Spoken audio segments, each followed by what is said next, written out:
Hey everyone, and welcome to this explainer. Let's just dive right into things today. I want you to try and start viewing the human nervous system not just as a bunch of anatomical structures, but as this incredibly intricate electrical grid that operates at literally mind-bending speeds. And, just like any complex grid, when we send the signal through it, it generates measurable echoes.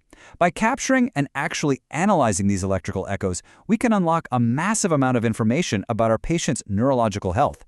So, that brings us to the really big question for us today. How do we, as future clinicians, actually detect hidden neurological deficits before they cause major, irreversible functional limitations in our patients? Because let's be real, sometimes your standard clinical tests just aren't sensitive enough to catch those really subtle disruptions in the sensory or motor pathways. And that is exactly where specialized electrodiagnostic tests come into play. They essentially serve as our microscopic window into nerve integrity. To get us there, here is our pathway to practice today. First, we'll cover tracing the electrical echoes. Then, sensory highways with evoked potentials. Third, reflex arcs focusing on the H reflex.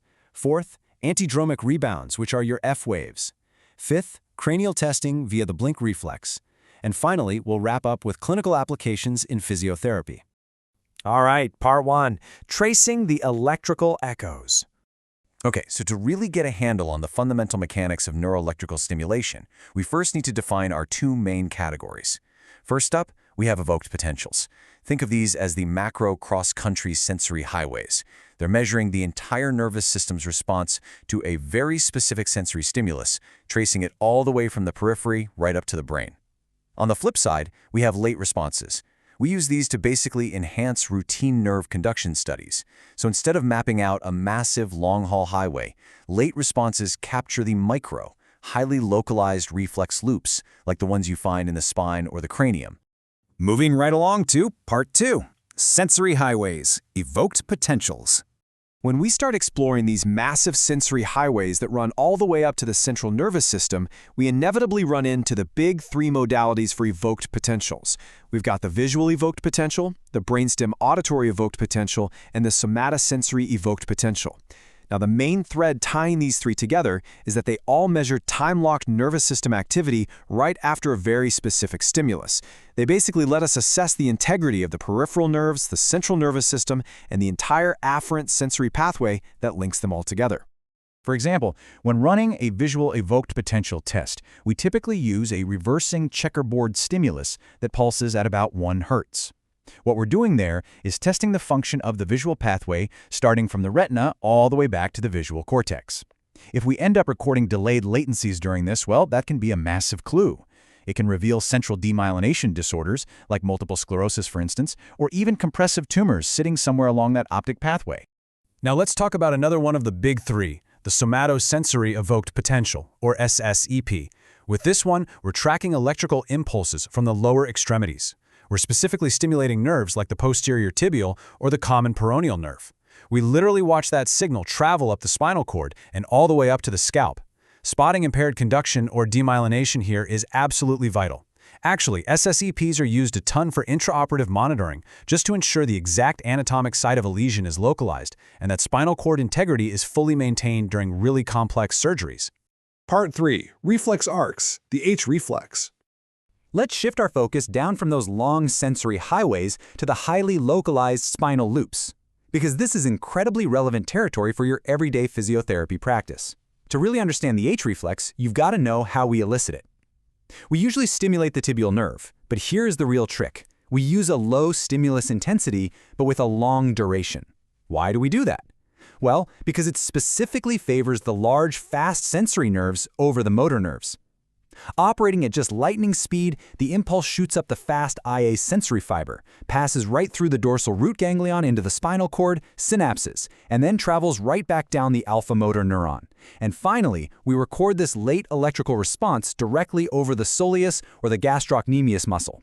If you visualize that anatomical loop in your head, the signal enters through the dorsal root ganglion via that IA sensory fiber, dives into the spinal cord, and then exits out the anterior horn via the motor fibers.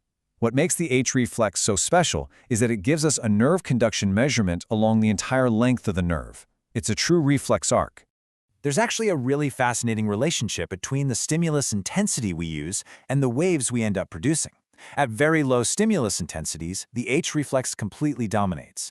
But watch what happens as the intensity cranks up. The direct motor response, known as the M wave, shoots up, and the H reflex actually disappears. It just goes away.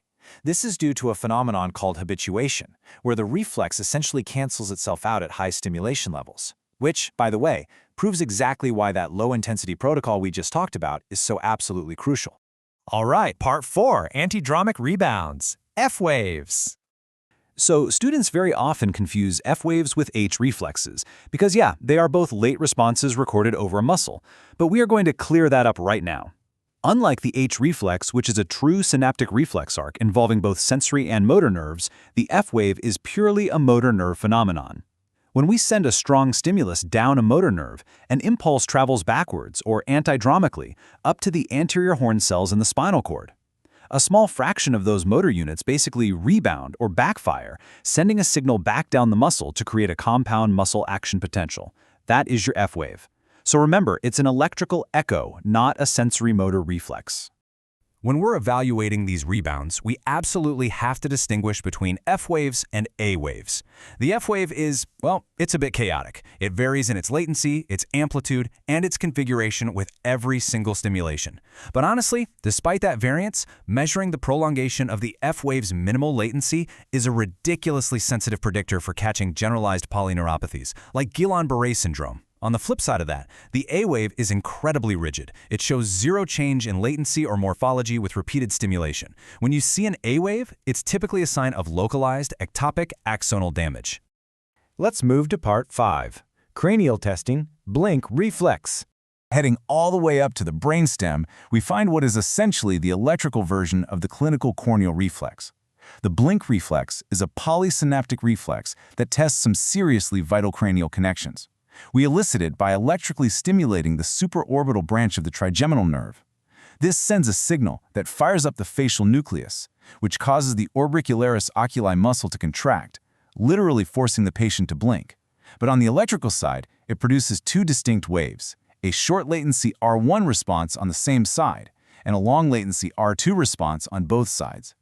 By measuring these, we can perfectly assess the integrity of cranial nerves 5 and 7, plus all their intricate connections deep down in the pons and medulla.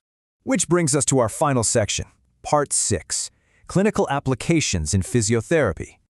Synthesizing all of these electrical pathways into practical everyday reality, these late responses apply directly to the conditions you're going to be treating daily.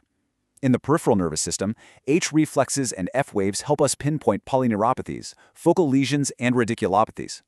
Think about that S1 nerve root compression causing your patient's calf weakness. And in the central nervous system, they actually help us understand the root mechanisms behind spasticity, dystonia, and rigidity by showing us exactly how the propriospinal interneurons are misfiring.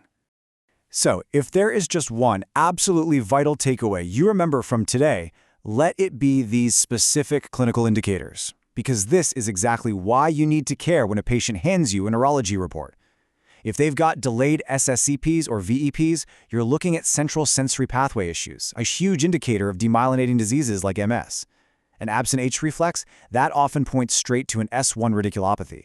Prolonged F waves are massive red flags for Guillain-Barré, and an abnormal blink reflex could suggest an acoustic neuroma or a lower brainstem issue like Wallenberg syndrome. To wrap up our explainer today, I want to leave you with a really great thought right from the literature. It states that routine nerve conductions can be enhanced with late responses to delineate physiological and pathological processes. Basically, these tests go so far beyond standard reflex hammers and sensory pinpricks. They give us a dynamic, complete, and highly sensitive picture of the nervous system's exact electrical integrity. And that brings us to our final question. The next time you're in the clinic and you encounter a patient with stubborn, totally unexplained spasticity, or maybe a suspected radiculopathy that just isn't behaving normally, how will you use this knowledge of electrical echoes to advocate for the right tests and intelligently guide your rehabilitation strategy? Keep that in the back of your mind as you head into practice. Thanks so much for learning with me today.